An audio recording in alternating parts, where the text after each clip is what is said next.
Alrighty, hello, guys, and happy Friday.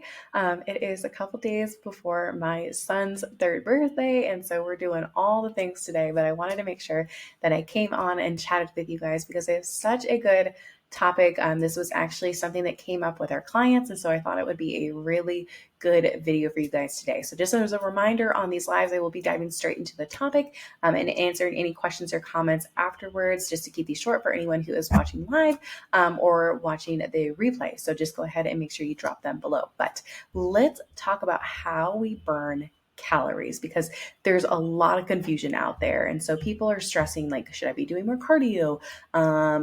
Like, what should I be doing?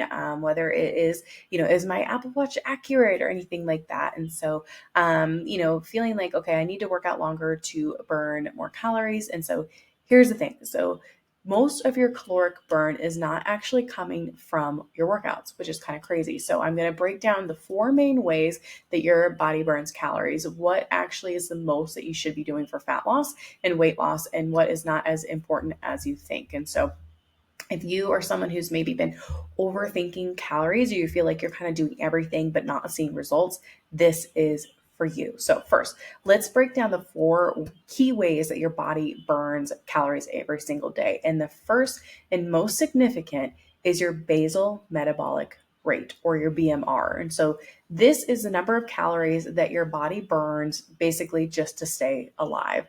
So if you were just like laying in a hospital bed or just laying down, not moving, not doing anything, this would be all the calories that your body has to burn through digestion, breathing, all of these things to keep your body alive. So it accounts for about 60 to 70% of your total daily energy expenditure. So again, this is kind of what we just said, what it does to keep your heart beating, your lungs breathing, your brain functioning, and all of your cells in your body to do their jobs. And so this is influenced by things like muscle mass, which is one of the reasons we talk about why building muscle is so important. Your age, your genetics, your hormones, your overall size of your body. So the more muscle that you have, the higher your BMR will be, meaning you are burning more calories at rest. So I always like to give this illustration. Like, let's say you clone yourself, and one of your clones, let's say clone one, has more muscle mass, and then you, or your clone two, does not, and you have like a less amount. So sitting there on the couch watching a movie, clone one, their twin one, whatever you want to call it, the one that has more muscle is going to burn more calories simply by doing nothing extra at all, just because they have more calorie or have more muscle. And so it's really nice to think about, I can eat more and I can do, not necessarily do less, but having just more muscle makes everything a lot easier. And the second that burns the most amount of calories is NEAT, or non-exercise activity thermogenesis. So this includes all of the movement that isn't intentional exercise. So things like walking around, fidgeting, standing, doing housework, chasing your kids around, just like anything like that. And so NEAT greatly varies amongst individuals, and it can account to 15 to 30% of your total calories burned. And so people with higher NEAT, so just like general activity, typically burn more calories throughout the day, even without even really thinking about it. So this is why increasing your daily movement outside of structured workouts can have a really, really big impact on your metabolism. So we typically measure this through steps, because it's hard to figure out how much fidgeting you're doing, how much what you're doing with your hands and things like that. So this is just an easier way for us as coaches to track your NEAT. And so we do it through steps. The third is EAT, or exercise activity thermogenesis. So this is the calories being burned during structured workouts like running, cycling, or any other form of intentional exercise. But here's a kicker. So even if you work out intensely, like really you have a hard leg day, or have a hard workout or anything like that, um, you know, 300 to 500 calories, that's only about 5 to 10% of your daily burn. So really not that much in the grand scheme of things. So workouts are important for muscle growth and your overall health, but they are not the biggest driver of your metabolism day to day. So this is why we cannot focus on workouts alone or cardio or anything like that to create a caloric deficit, or to, it's hard because we're thinking about right now what we do to burn calories on a daily basis. But exercise and workouts do matter in the grand scheme of things because we're building muscle and that's going to help our BMR. It's just a little bit of a slower process. So we kind of want to think about working out as like investing into our long-term health.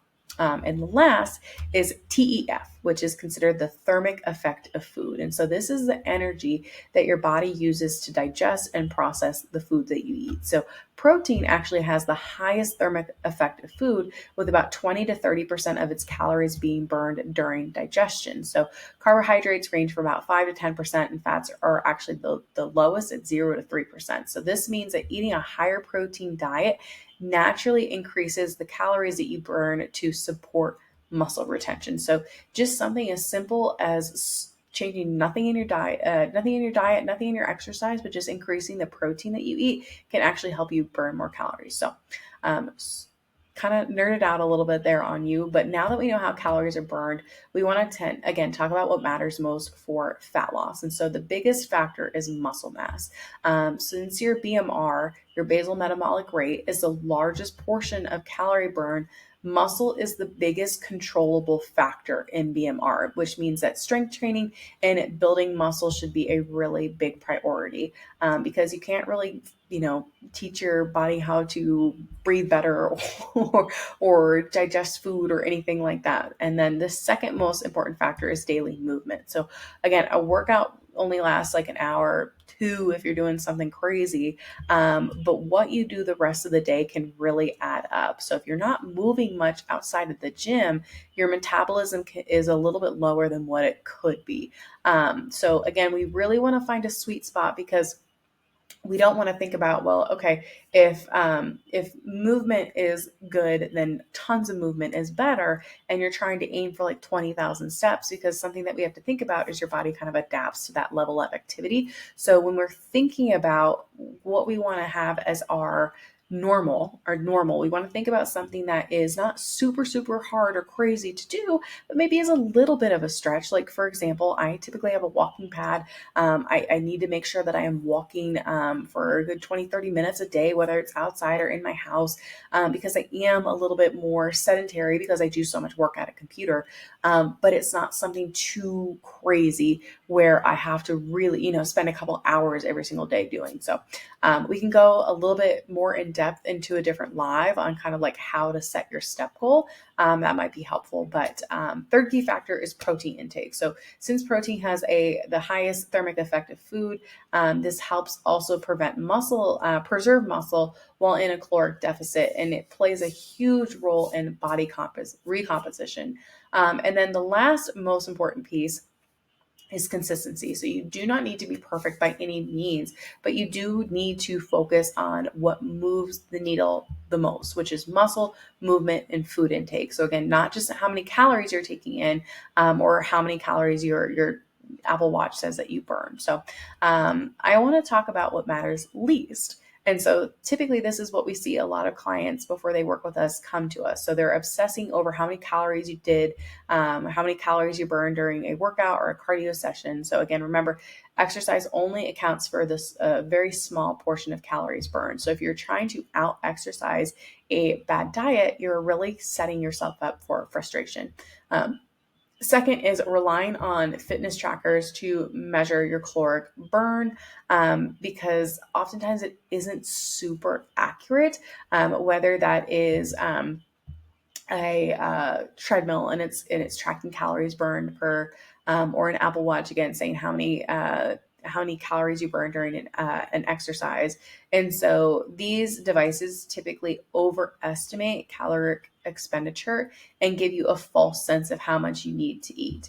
And the third idea is that certain workouts create a massive afterburn effect that is kind of misleading. So some forms of training do increase your caloric burn post exercise, but the effect is kind of small compared to simply just like increasing your overall activity or building muscle mass. So, fourth is doing more cardio instead of either number one, I would say addressing nutrition, or number two, prioritizing that over strength training. So, I definitely see this a lot because with strength training, it can kind of feel like, oh my gosh, I don't really know if this is working. I don't feel tired. I'm not like dripping in sweat. I don't really know how many calories I burn. And it just doesn't really feel like you're doing much, as compared to cardio, where cardio, you're working really hard, you're sweating, the treadmill says you burn 200 calories or, however many.